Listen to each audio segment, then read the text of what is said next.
All right, I'm live now on LinkedIn and also Facebook. Hey, everybody, it's been a while. I'm going to give you a few minutes to gather. I know this is a surprise. I didn't plan on going live, but I wanted to catch you up on some things that are going on right now. It's always great to be live on LinkedIn.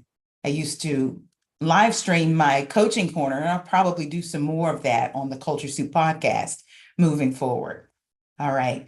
If you are online, you can shout me out on LinkedIn in the comments or on Facebook in the comments.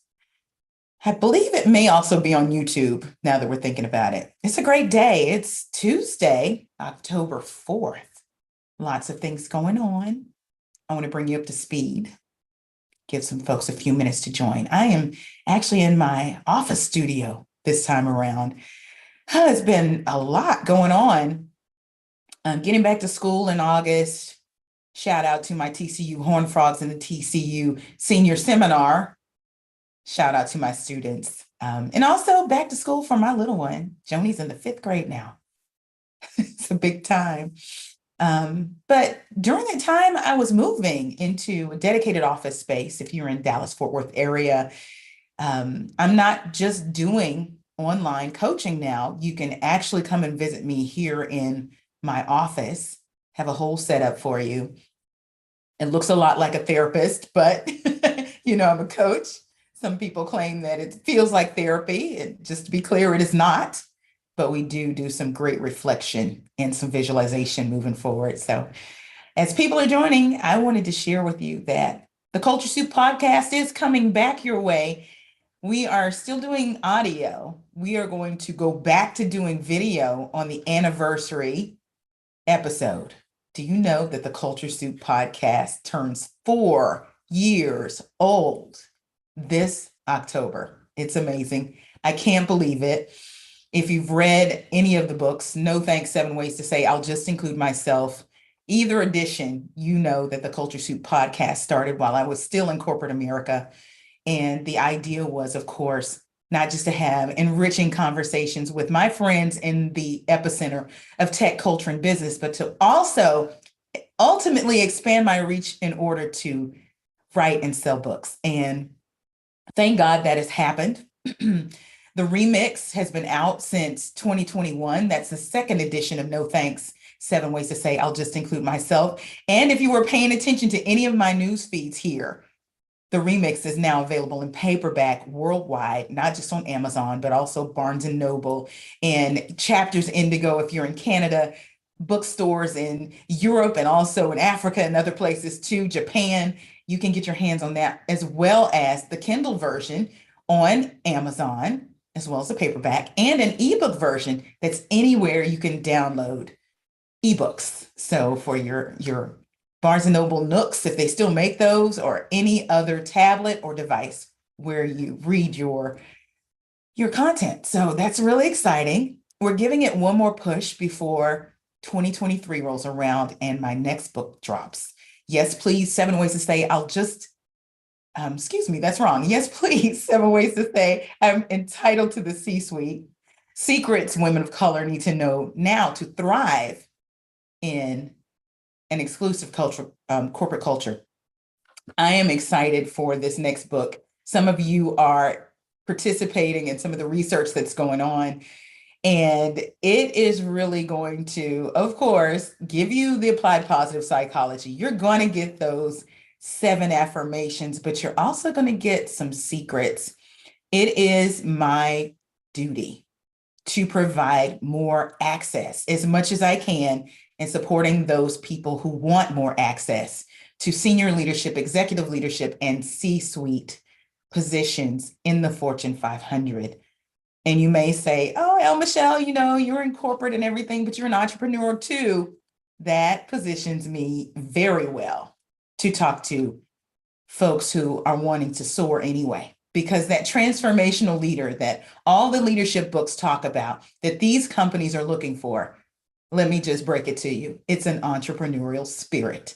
We run to the risk. Yes, indeed. And if I can share that entrepreneurial mindset with marginalized groups, we can get more people that look like you and me and other folks who are trying to get there. And, it's interesting because people have picked up my book. In fact, if you go and look at the reviews on Amazon, some of the first few reviews on Amazon and also on Goodreads, you may be surprised that those folks that gave those reviews are self-identified as white women. And let me tell you why. I have a concept, and it's proven out through technology and other platforms and areas and industries that if you solve for the double disadvantage, everyone wins. Everyone wins. So I have men, I have women, I have white women, I have other women of color, I have men of color that pick up this book, and many of them are thinking, oh, gee whiz, I'm trying to be an ally, and that's good. But they pick up the book and they learn something themselves, not just as an ally, but as a leader. These are leadership books, y'all, and they are resources. I don't know too many people that pick up the book, read it once, and put it down. They pick it up again, they go back and refer to it. One, because there are coaching questions at the end of every chapter that I encourage you to answer because they encourage you to think. So important. Write those things down because as these eagles that we are, these high performers that we are, we grind day in and day out, and we don't stop long enough to think through what it is we really want. And I promise you, if you do that consistently, you will move forward faster. So what else do I want to tell you? I've had a really exciting couple of weeks. Last week, I was in Washington, D.C. with the Denyce Graves Foundation. For those of you that don't know who Denyce Graves is, she is a mezzo-soprano who's very much celebrated in the classical genre, but she's really got pop culture influence because she was the most memorable Carmen, if you know that opera. And she nailed it. People think of her as Carmen. And she's African American, which is, you don't see very many accomplished opera singers. And, you're probably familiar with Leontine Price, Kathleen Battle that came before.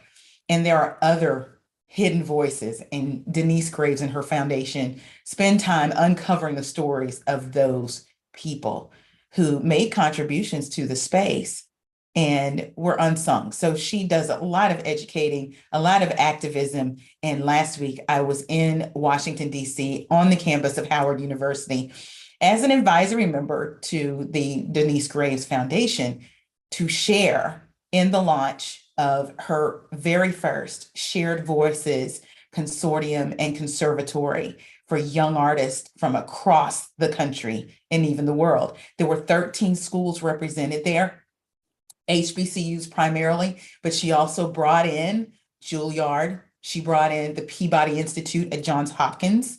She brought in the Met. She brought in the Smithsonian Museums. They sponsored along with the Met. And even the White House had representatives there from VP Kamala Harris's office and also President Joe Biden. She was awarded a Medal of Honor and a Lifetime Achievement Award for what she's doing. These youngsters are getting to be coached by Carmen herself, Denyce Graves. Amazing. And I was actually able to speak to them and the adults that were gathered, the faculty members, staff, the team members from all across those organizations that I mentioned, along with Morehouse, Spelman, Morgan State, Bowie State, Fisk. I can name so many of them. They were all there. And I spoke to them with a message that has been resonating over and over and over the past couple of years. And that is how knowing your value opens doors for you, not just as young artists, but also as executives and leaders, and even as individuals who may not even be in corporate America. It's amazing what knowing yourself, who you are, and what you can offer other people can thrust you forward.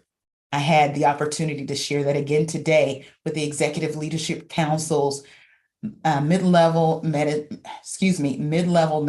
symposium, which was a full circle moment for me, because if you know anything about my journey and you've read the books, ELC was so instrumental in my self-discovery and my leadership journey. And it also led me to here.